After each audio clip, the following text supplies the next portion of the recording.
Bear down, Bears fans. Another edition of the Chicago Bears podcast coming your way. Pat the designer, Shea Norling in the building. Friend of the show. How are you, my guy?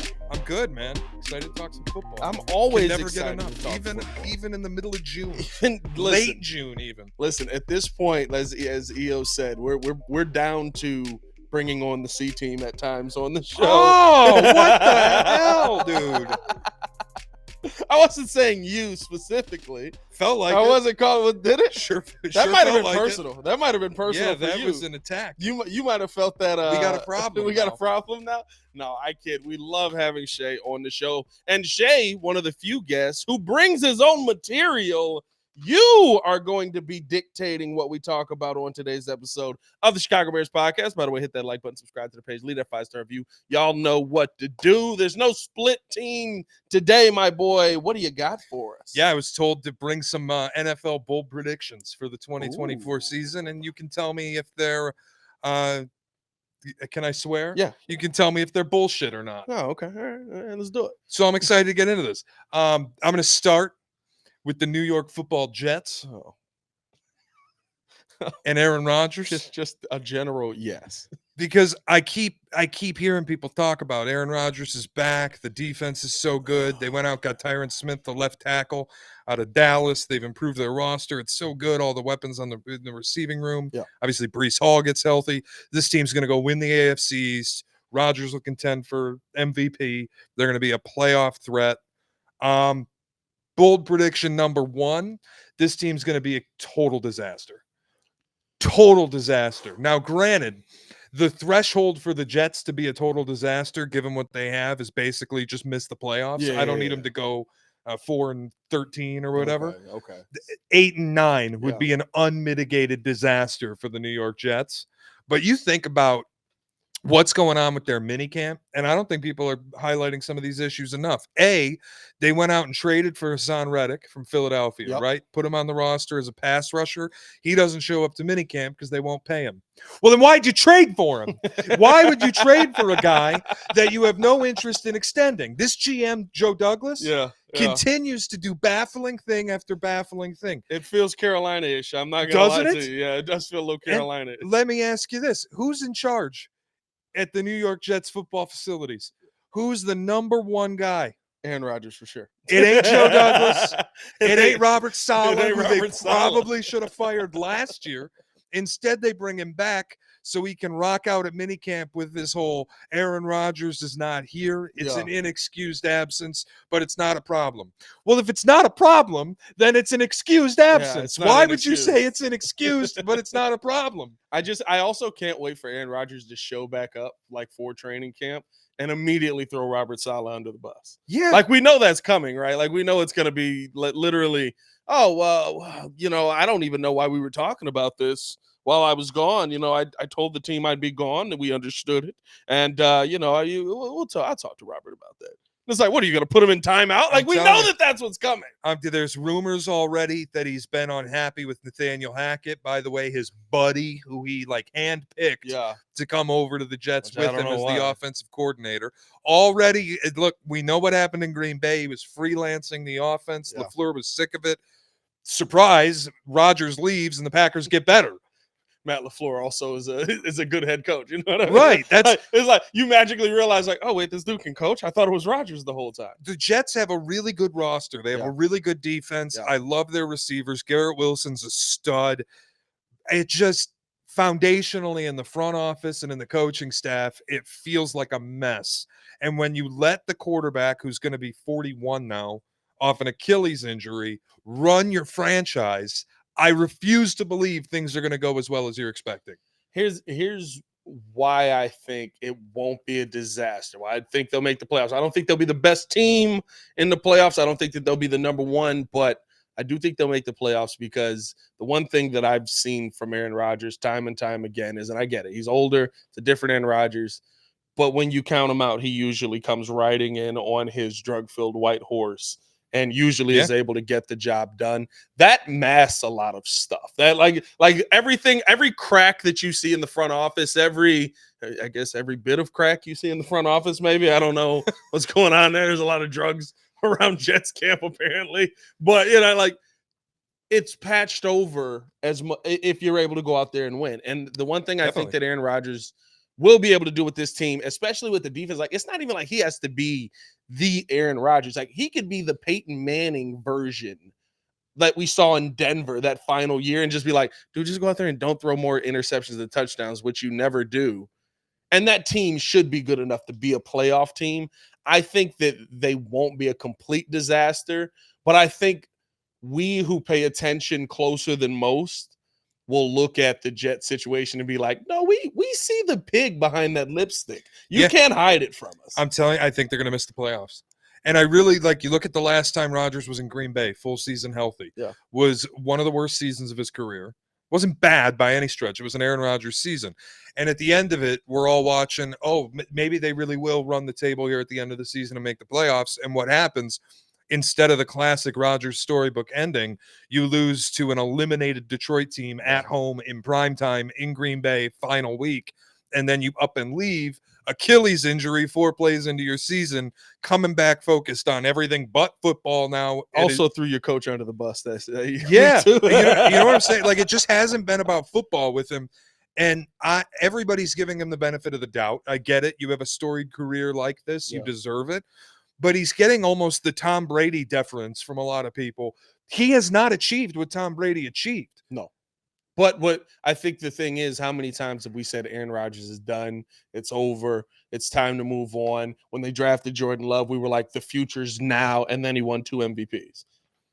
You know what I mean? So it is, and maybe it's Bears fans PTD, right? Like maybe that's what I was going to ask, because who was really saying the future's now when they drafted Jordan Love? I remember the Packers getting clowned for drafting a quarterback in the first round when they had Rodgers on the team, and then he got pissed. It's part of why he wanted to leave. Right, but that's the contract was coming up. Everybody's like, well, they just drafted a quarterback. They're clearly not going to just acquiesce to whatever he says. They do, right? Because they're like, we're not putting Jordan Love out there. And then he wins 2 MVPs, and now the storyline goes from, Aaron Rodgers is being difficult to deal with and all of this to, well, he is still one of the best quarterbacks in football. You kind of got to acquiesce to his whim. Is he, though? Like, that's where I draw the line now is, I don't know if he still is. Coming off an Achilles injury. At his age. I don't know. And also the next generation of quarterbacks is elevated so much. And you have Mahomes and Josh Allen and Justin Herbert and Lamar Jackson and CJ Stroud, all these new players.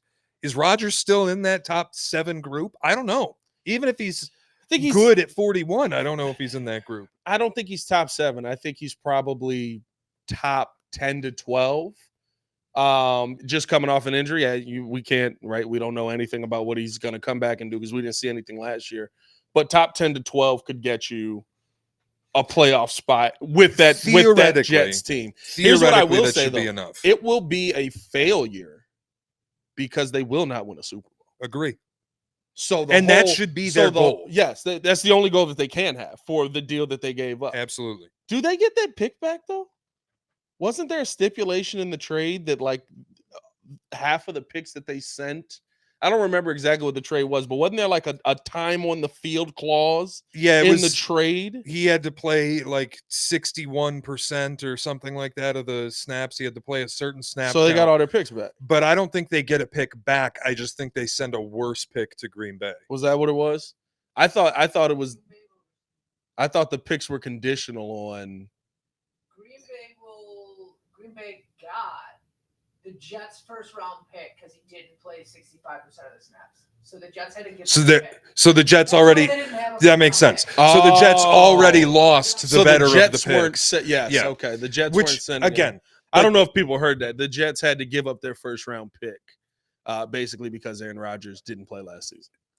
That's where, like, you look at this whole situation and the front office there and everybody involved, they need an organizational enema. They need to be totally cleaned out. I don't think this is going to go well. And I think we're going to see it. Joe Douglas, goodbye. Saleh, goodbye. Rodgers, goodbye. And then you're back at square one without a quarterback. Have fun. Yeah. You probably should have attacked that. Hate to see it. You probably should, like, if you just kept building the team. The team is good. There's so much good on this team. If you just kept building the team and you were as bad as you were last season, you probably get a quarterback this year. Well, in the draft this year. they got Jordan Travis out of Florida State. Now he broke his leg Yeah. at the end of last season, but hey, cross your fingers. Maybe he's awesome. Not based on the Jets' history, but we'll see. You want number 2? Let's do it. Jacksonville Jaguars will be last place in the AFC South. And Trevor Lawrence's $55 million contract extension is going to be looked at as the worst contract in football. It's almost like you're speaking to my soul here, Shea. I don't believe in Trevor Lawrence. I'm sorry. Like, we can stop. And the only reason that he's not talked about more is because he's in Jacksonville, and we do not care about anything that happens in Jacksonville. Because Trevor Lawrence, people talk about Justin Fields like he was the first overall pick that year. He was 11. We remember that, right? The first overall pick is a bust. People are excited about Trevor Lawrence because he was able to come back in a game versus the Chargers and win a playoff game. And that was the answer for why he's the future. No, you know what that was? That was him having to do anything and being able to just finally let it rip because he threw 4 interceptions in the first half.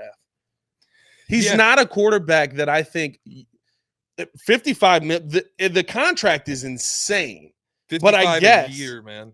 I guess if you're Jacksonville and you're like, well, we're not going to do better than this, we might as well commit. Like, okay, I can almost go down that thought process with you.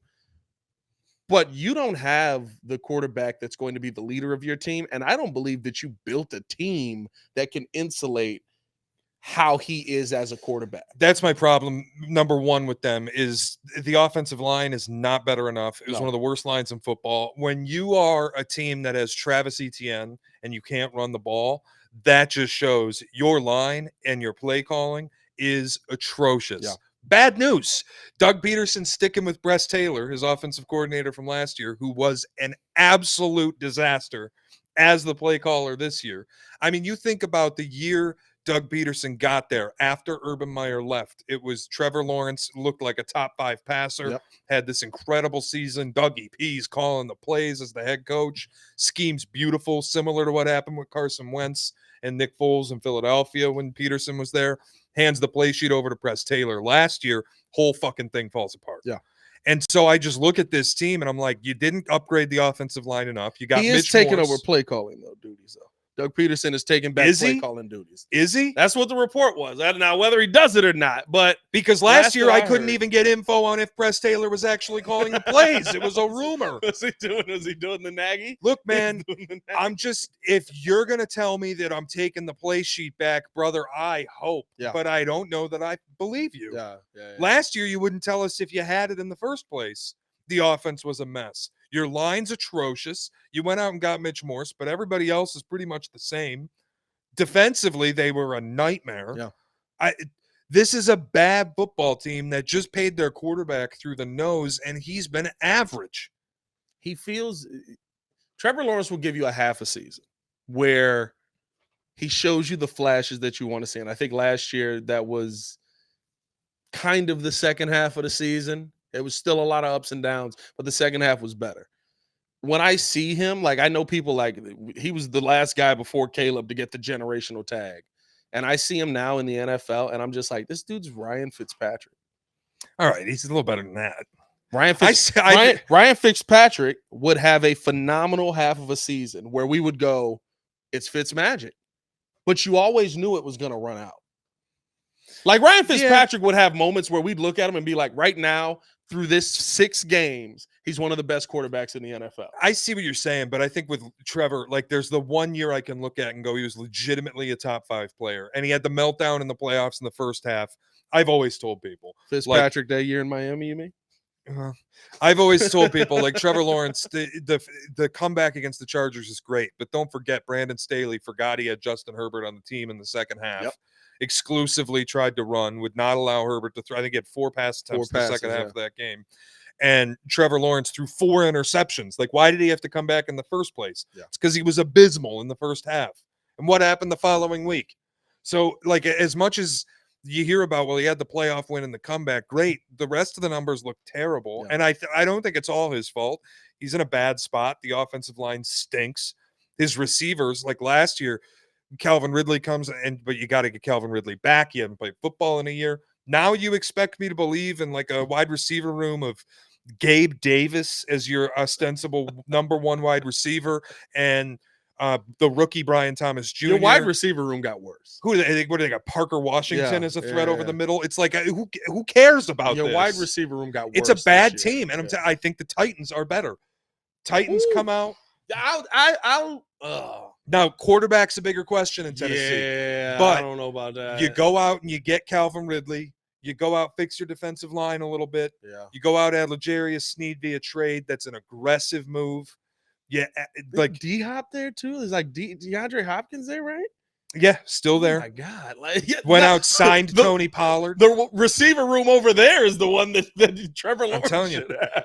And the offensive line got better. The kid they got in the draft, was it Latham? Who did they take? J.C. Latham, I believe. So you look at this, and I look at Tennessee, and if Will Levis can be decent, that's a better team than Jacksonville. Will Levis is in a better spot to develop. They play each other the final week of the season, I believe. Tennessee and Jacksonville, divisional game. Yeah. That'll be the battle for last place in that division. I don't disagree. That's a great take.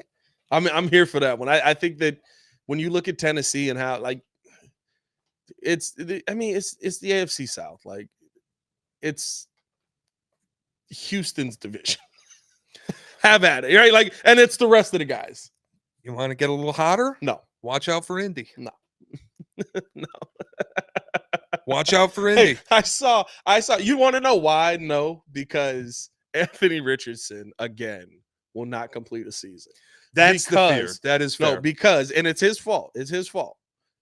He came out, I believe, right before the draft, and he was on an interview, and they basically said, you know, how was your first year? You didn't get to play much. You know, what were your takeaways from it?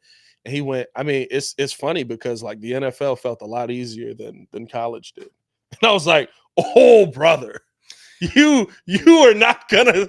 That was not a smart thing to say coming off of injury, knowing that teams are going to be looking to make sure that you have a bad day now. Like he could get the Justin Fields game still slow to you moment, but yeah. The thing is though, like I don't blame him for saying it because if you watched him at Florida, he stunk. Yeah. And then if you watched him in Indianapolis when he was healthy, he looked like a weapon.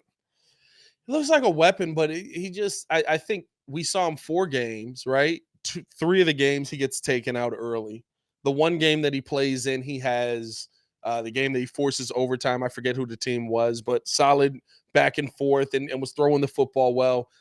But it does feel like that Justin Fields moment, right? Where he's like, the game is too slow. And then they immediately are like, okay, let's speed things up for you. Maybe when the season gets here. Like, I would just say the difference is he's got Shane Steichen on the sideline, who made his name as one of the best play callers in football in Philadelphia, took Jalen Hurts to the Super Bowl, similar style of quarterback. They're going to get a full season, we think, of Jonathan Taylor this year. The offensive line is good. Defensively, they were better than expected a year ago. They almost made the playoffs with Gardner Minshew. Yeah. So if Anthony Richardson can be better than Gardner Minshew, Houston, I think, going to have a tougher schedule. For sure. Might have that sophomore slump kind of situation with Stroud. Everybody's got a year of tape. I know they went out and got a bunch of talent. Stephon Diggs. You go get Diggs. You go get Joe Mixon. You add defensively. Danielle Hunter's over there, right? Is that who they added? Yeah, the Joe Mixon thing I don't really care about. But Danielle Hunter, Will Anderson, anybody staring down the barrel of that's tough. I just feel like they got to play the first place schedule. Indianapolis doesn't. Yeah. People look at Indy like they're homeless for some reason. Like people start looking at I keep hearing this Indy stinks. I'm like, what planet are you on? Because I think this team's got a chance to be pretty good. I think it all hinges on Anthony Richardson. I'm not willing to say, of me. course, yeah. I'm not willing to say they will win the division, but I'll sit here and tell you they could. I'll give Tennessee a better chance than Indy of winning the division. Wow. I'll give Tennessee a better chance than Indy. Like, I don't think Indy is – I think they've got a solid team, but they're going to rely so much on Anthony Richardson. And the thing is, without playing his rookie year, you never got that point where it was like, hey, stop running. You have to be a quarterback. or you're going to die. He just died. Yeah, but And so, like, you're coming into this season with that same, hey, we got to teach you to stay in the pocket. We got to teach you, like, you got to be in here and throw the football. Still use your legs. Don't take away the weapon, but you got to pick and choose when you use it and stop trying to run guys over. You never got to coach those things out of him throughout the season. I know it's tough because he got hurt, but he's also built like Mechagodzilla. Like, this dude's big Josh Allen. And Josh Allen's big. I feel you. So it like, if he can figure it out, that's where I go, you might have a top 5 quarterback talent if this guy is what he looked like in moments. He's not that right now. Just stop I'm not trying saying to run he guys is, over. Like, but we saw this with Cam Newton. well, it's what I don't want to see with Jaden Daniels, Yeah. and it's why I think that might be one of the worst picks in the draft. That's not a take I'm willing to offer today, but Oof. I do think Washington made a colossal mistake not taking Drake May. You ready for 3? Let's do it. By the end of this season, people are going to be wondering if the Chargers made a mistake with Jim Harbaugh. I keep seeing coach of the year. I keep seeing instant challenger to the Chiefs. Mm-hmm. Explain to me how. They have nobody I care about in their receiver room. Nobody. Quentin Johnston, Josh Palmer, Yeah. Justin Herbert's behind an offensive line that's got 2 nice tackles. One of them's a rookie. Yeah. You struggled to run the ball with Austin Eckler. Austin Eckler's gone now. Yeah. He stunk. So we'll see. Maybe there's an upgrade in place. Defensively, everybody's a million years old and overpaid. Joey Bosa, I don't want to hear about him as a top pass rusher anymore. When he's available, he's inconsistent, and half the time he's not available. Khalil Mack's a million years old. Nice season last year, but does it make sense for him to be on this team? And Jim Harbaugh goes out and gets his old buddy Greg Roman, Of course, to run this offense. I must have missed where Justin Herbert's Lamar Jackson or Colin Kaepernick. There's a bit of a style conflict here. That one did throw me off. Like, literally, the biggest question we kept asking Greg Roman was like, you gonna throw it? This guy hasn't been in the league for a decade. Everybody's like, well, he turns it around every stop that he makes. Oh, Michigan won year 1 with Harbaugh? I missed that. But I think that's why your point is good on this one. I don't think long term. No, I don't either. It will be a bad decision, but I do think people will question it year 1, just like people questioned it year 1 at Michigan, just like people questioned it year 1 in San Francisco. Because to me, Jim Harbaugh is a guy who's like, we're going to turn the ship, and I'm just going to stand at the front of it and push it instead of using the steering wheel. Like, this is going to turn, but it's going to take time. And so I do think year 1, there will be a ton of questions on it, because he basically said, no, we're cleaning house. We're fixing, but I don't think it's the wrong decision. And it's tough to say, because you've got a young quarterback that's making the right move, but you had a ton of money invested in guys that you didn't see a future in. And your back was against the wall to pay guys that you realized you really didn't have a future with. So I do think you needed to do this. We just don't like to see this when a team already has a good quarterback in place, because it's like, well, you need to figure out how to maximize all of his years. But I think this is what the Chargers needed. Brandon Staley, like, for better or worse, like, had a lot of good players signed to bad deals that weren't future deals. It was like, we got to win right now. You didn't win. In fact, you didn't make the playoffs most of the time. I think that Jim Harbaugh is doing what's necessary. I don't think he'll be coach of the year. I don't think the hope should be massive. I think you should look at this year with Harbaugh the way that we looked at year 1 with Matt Eberflus. Similar, maybe not quite as bad, but better players are still there. And we were down to Equinemius St. Proud. My whole point on this is, I feel like nationally the media has placed a really unfair expectation on what's expected out of Jim Harbaugh in year 1. And there's this, well, you have a quarterback in place and all that. If you really kind of zoom out and look at the roster, this should be one of the most difficult rebuilds in the NFL, getting out of cap hell with the players on that defense. Guys like Derwin James, who's paid a ton of money. Guys like Joey Bosa, eating a ton of money to not even be available or healthy. Like, that's their entire defense. And the idea he's going to come in year 1, win coach of the year, and challenge the AFC West. No, I don't see it. I don't even see them making the playoffs. Like, I don't think they're a threat, and I think Jim Harbaugh expects that. Yeah, I do too. And that's where I think at the end of the season, people are going to be like, oh, you brought in Jim Harbaugh, you paid all this money. What did you get out of it?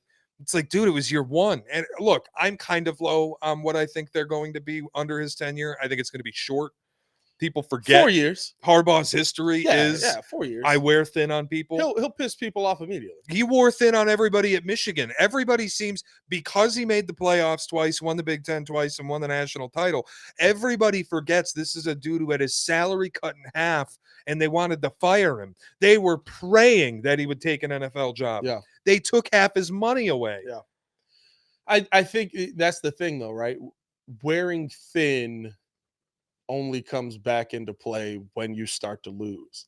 Jim got out on top. Or when you don't win. Right. And that, like at Michigan, it was perfect because they took half his money and then he started winning and he had the president in his corner. Yeah. San Francisco, they weren't terrible, but they would get to the NFC title game and lose, or they'd get to the doorstep and They lose. got to the Super Bowl.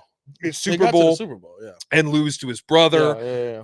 There were all these different moments where it was like knocking on the door, but I think the affliction, I guess, of not winning at all. Yeah.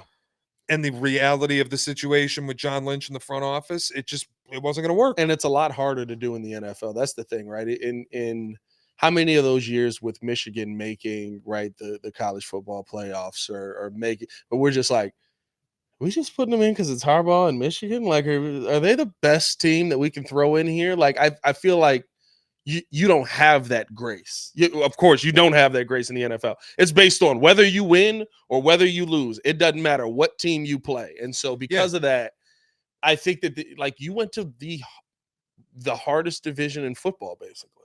Yeah, and in Michigan, like, you can stack your offensive line. You can get recruits that play your style of football, build it the way you want to play. You play in the Big Ten, which, just let's face it, you're going to get a little easier schedule than if you were in the SEC. You get Illinois, you know what I mean? It like that style of football works. And in the NFL now in 2024, I don't know if time of possession, clock grind, power run, single back football is what's working in the NFL. And I don't know if so I'm a little lower on Jim long term there. Greg Roman being there. Dude, it just, that's the question, dog. The power run kind of option game that they both like to run. It's what they did. It's what he did with JJ McCarthy at Michigan. And it's like what Greg Roman did with Colin Kaepernick. It's what Greg Roman did with Lamar. Yeah. Doesn't seem to work anymore. So and with Justin Herbert, it's not even the right quarterback. I was going to say, it works if you got Lamar. So we'll see. Also, on the topic of Greg Roman, former Ravens offensive coordinator, Ravens under 10.5 wins. No, I think that defense is still too good. I think that you've got Zay Flowers. The part that needs to, why I'll say the over will come in, is because, at least my hope is, Lamar grows as a leader. And that continues to happen. Last year, I thought what lost them that game was his leadership failed. They were the better football team in that game versus the Chiefs. They were the better team. And he let Zay Flowers lose his cool, who I would hope doesn't have those breakdown moments again. You let the team crumble under you. You let the play calling get to you. You let all of these things that you felt were not in your control get to you. And at the end of the day, I left that game going, Lamar let his football team down. And I think Lamar left that game going, I let my football team down. I got to be better as far as a leader in that moment. Lamar's a phenomenal player. He's the MVP of the league. He's a phenomenal player. But I think that was the first moment that we saw, hey, bud, your leadership has to put you over the top because you're worried that you're not the better team. And you played like you're worried that you're not the better team. Yet your defense came out there and proved, no, we're the better team. Just score. Like, just get into the end zone one time. For the love of everything, please score. I'm not saying you're wrong. I'm not even saying I disagree. I just have a different reason for why it happened in that game. Let's do it. I need Lamar to grow as a passer. I'm going to be just perfectly honest. I get it. MVP, exciting player, but he's won this MVP now. I don't believe he's thrown for 4,000 yards in either of his MVP seasons. No. So much of what he does is related to red zone runs designed to get into the end zone as a runner, score touchdowns for us. That's great. It's exciting. But when I watched that game against Kansas City and Spagnuolo's throwing blitzes basically every play and going, Lamar, we're going to put you in a spot where you have to make a quick decision every single play, and it has to be in the air, and he couldn't do it. Yeah. I don't buy this dude as a playoff passer. I don't. And when I look at the defense, they were graced with basically perfect health last season. Yeah. They had a genius defensive coordinator in Mike McDonald. He's gone. Yeah. 3 of their defensive assistants, gone. Yeah. Offensive line, 3 starters, gone. Yeah. You went and got Derrick Henry, who, look, at some point, time's going to catch up to this cat. I don't know, dog. He's got a little AP in him, bro. Where like you just go, like, remember AP came back, and what team was it? Washington he came back with, and you're like, there's like they brought him back for like 6 weeks, and it's like there's no way AP's still that guy. And then like the first week he puts up 140 yards, and you're like, what the heck are we watching right now? Dude, but like Derrick Henry is 31. I'm like, at some point, this has to end. You know what? It has to fall off at some point, but there are some guys who are the outlier. I remember we had Thomas Jones on the podcast, and he was one of those guys where the Bears wanted to move on from him because, right, they draft Cedric Benson, young guy, come in. We're going to make this work. We're moving forward with a different running back. This is our future. And Thomas Jones, as he got older and left the Bears, continued to get better every season. He didn't retire because he got old. He retired because he was like, I'm done with the game.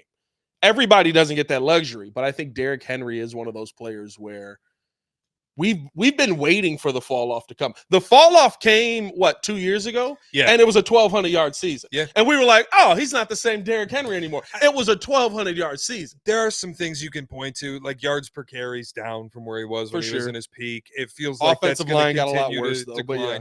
Well, again, Ravens lost 3 This is starters true. on their This is offensive true. line, so I don't know if he's playing behind the best unit. He's blocking. What are you talking And about? on the defensive side of the ball, like last year, the players are still great. They've still got studs on the defensive side. They're awesome. But you lose your coordinator, and a year ago, you led the league in tackles for loss, turnovers, and sacks.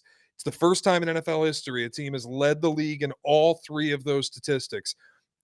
2 of them, I think, are recreatable. Now, you're not going to lead the league in sacks and tackles for a loss again. You might rack them up. Yeah. You're not going to lead the league in both of them again. Probably You're just not. Probably not. Turnovers, you absolutely won't get the luck you had last year, especially not intercepting the football. That doesn't happen twice. It's luck. Yeah. Fumbles, it's a 50-50 shot. That ball hits the floor, that's all luck who comes up with it. Interceptions, it's the same thing we talk about with the Bears. Bears lead the league in interceptions a year ago. Don't count on it happening again. Yeah. It never does. It always has to regress. The idea that the Ravens defense was historically good and then loses their coordinator. They might still be good, but they won't be what they were a year ago. And if they're not, I think the offense has to be significantly better. And I still worry, like that first year with Todd Monken, they started doing things differently, and Lamar kind of jumped the league again. You have a full year of film on it. Yeah. You have Spags showing you the blueprint. Blitz this cat all day, and he has no clue what to do with the football. How much growth can I expect out of him? Because the offense has to be good enough to overcome a defense I think is going to be worse, and their win total's 10.5. I'm hitting under. It's not. You're making good points. I can't argue with anything you said, but I think the one thing that we've seen from Lamar, especially in a newer system and not in the Greg Roman system where it was just like, no, we're just going to keep doing the same thing. They've had more willingness to adjust. They've had more willingness to adjust to Lamar's strengths, but also, Lamar, you've got to adjust to what we need you to do. And I think that he will grow as a passer. I think the fact that he has a weapon, that he has weaponry now, makes the biggest difference, right? Like we saw Lamar, let's be real, during the season, we saw Lamar grow as a passer last year. Not as a playoff passer, but during the season as a regular season passer. All he did was go, hey, what if we gave you a number 1 wide receiver? How would that work for you? Well, like literally, like it was just like, I was like, we've been killing this guy as a passer for outside of last year. What was he? 4 years, right? Yeah. He was off his rookie deal. 4 years, we've been killing him as a passer. And then the second you go, hey, what if I give you a number 1 wide receiver that's a legit threat to actually catch the football and score? It's like, oh no, yeah, I can deal with that. I can throw to that guy on a consistent basis. I think that if we continue to see him go down the path that he started last season during the regular season, to me, I didn't think that, yes, the blitz got to him, but I thought, to me, the biggest problem Lamar had last year, because there were opportunities. The blitz got to him, but he overthrows Zay Flowers. He doesn't make the right play right by the end zone, right? Mentally, I thought they crumpled under a championship team success. But he's always done that. Like his whole career, and he's won 2 MVPs, he's a phenomenal player. Yeah. He's probably the most exciting player to watch in the NFL. But his career right now, legacy-wise, and like getting over the hump and getting to a Super Bowl and being that elite level is marred by, dude, big moments in the red zone, you're throwing a pick. Yeah. We can basically count on it. Yeah. There's a lot of Josh Allen in his game, and he escapes so much of that slander. I don't feel like he escapes any of it. I think He's won 2 MVPs. I think people, but every one of those MVPs is begrudging. Every one of them is like, and nobody really wanted. We kind of got to give it to him, but I don't like it. Like the first one was unanimous. Last year felt a little bit like, what was it, 3 years ago when Rodgers won his MVP? And it was kind of just, nobody really had a great year. Yeah. Aaron Rodgers, you're the MVP. Like last year kind of felt like that. Mahomes was good, but Mahomes was also it was the worst he's ever season. been in his career. Yeah. So we're just going to give this to Lamar. It absolutely felt like that. Like I feel like I think the first one was excitement because of how nobody expected him to do it. Nobody expected him to play that way. Well, what do you have? 1,000 yards rushing and 3,000 yards passing, 3,200, something like that. Yeah. But then last year's MVP to me was very much like, I mean, he's better. Like he's better than he was when we gave him the first one. Like that was the argument we kept seeing. He's better than he was when he won his first MVP. I was like, well, I'd hope so. He's in year 5 of his career. I'd hope that he's better. And he's got a better weapon. The touchdown passes still weren't there though. Yeah. The interceptions happened a little more frequently than I would like. Yeah. There's just concerns I have with this team. I'll take the over, but I can see why you've got your concerns. Last one I got for you quickly is off the field. The Chargers and the Bills have these kind of wacky social media accounts. They get weird. Yeah. They shit post, for lack of a better term. Oh, yeah. There's trolls on there. The Patriots are about to enter the chat. Ooh. Think about all of these poor social media interns and social media workers who have been crushed under the weight of Bill Belichick's tight ship. These cats are dying to get weird. They are going to overcorrect from being so locked up. They're gonna get wacky. Are they going NBA Brazil levels? Have you seen those? The Timberwolves Brazil account. Yeah, those get weird. Those get weird. They get some furry stuff in there. Yeah, there's a little odd. Are you going that far? It's a little odd.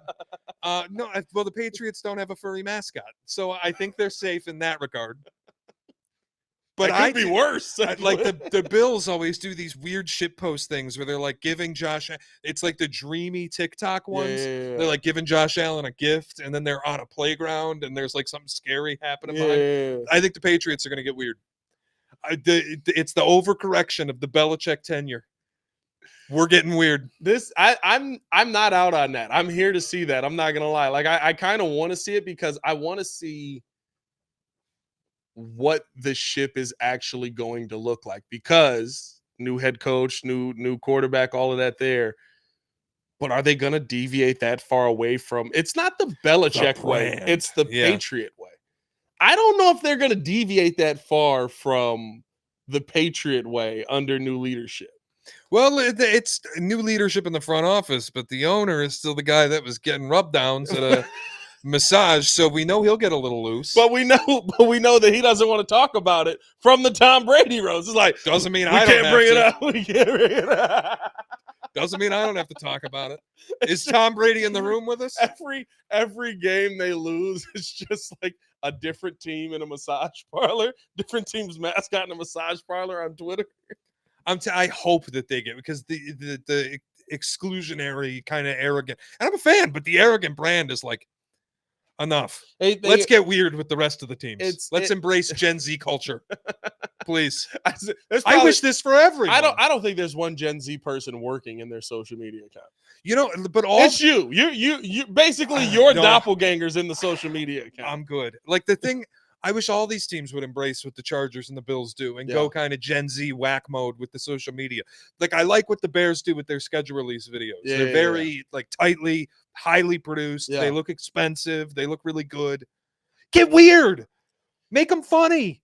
The Chargers did The Sims, and they were drowning what's his face in the water. They put Harrison Butker in the kitchen. The Sims. I will say, I think the Bears tried to get funny, but you had DJ Moore as the lead. So it was Right, just like- and that's where I'm like, let's just go as weird as possible. Get wacky. See, Chargers go anime, and that speaks to my heart. I So love it. I love that they always go like a different anime intro for their schedule release, and I'm just like, first off, can we get a season of this? Like, can like every game just be redone as a different anime style and fight scene? I'd watch I bet you. Oh, that's fire. Actually, you'd get more people watching Chargers football than are showing up in the stadium with the fake fans. What happened to that lady, by the way? What happened to her? She was a weird story for like 3 weeks. That was so odd. It was so weird. I memory hold it. I forgot about it until you just brought it up. Yeah. But I remember logging on to different news entities She was every there. day, and it was like Charger Girl, and I'm like, there's no way this girl's real. Bro. She's a plant. She's like, oh my god! I was like, are you biting? Like the air? over Like, emoting on every play. I'm like, oh, there's no shot. I love that they were also like they found her in like the Vikings jersey, and they were like, she's a plant. She gets put around stadiums Ridiculous. that need help with their fan base, I guess. And they're like, she's like, well, no, like we went to a Vikings game because my kid plays his little league team is the Vikings, and I was like, no parent ever has been like, yeah, my kid's little league team is the Patriots. So you know what I did? I flew Yeah. to go watch Right. the team at Foxborough And bought a and jersey. bought a jersey. Right. Like, are you insane?